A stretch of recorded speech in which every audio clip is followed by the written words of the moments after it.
حضرت ابا جان جب بیمار تھے تو ربا میں کبھی کبھی میرا بھی داؤ لگتا تھا، تھوڑا سا میں علاج کر لیتا تھا، لیکن مستقلاً تو بھائی منور کی راجدھانی تھی ایلوپیتھک کی. تو چھوٹی اپا کو، ام متین کو، وہ بھی اس وقت سن رہی ہوں گی، ان کو یاد ہے کہ میں نے وہاں ایک دوائی ان کی تجویز کی، لیکن اس کو معمولی سمجھ کے شاید استعمال کیا یا نہیں مجھے اب یاد نہیں.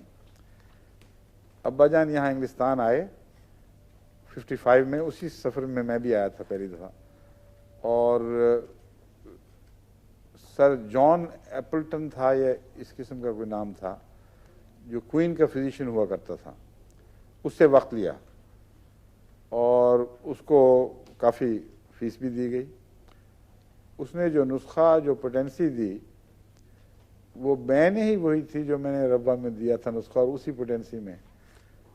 تو میں ایک دفعہ آیا تو چھوٹی ابا بہت ہنس رہی تھی کہ یہ دیکھ لو تمہارا علاج تھا. ہم نے کہا کہ کوئی فرق نہیں، پتہ نہیں، گھر کی مرغی دال برابر، اور اب یہ اتنا خرچ کر کے وہی نسخہ ملا ہے.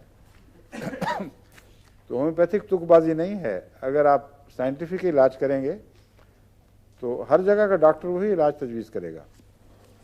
کیوں نہیں؟ وقت ہو رہا ہے؟ ابھی ہے نا؟ اچھا ٹھیک ہے.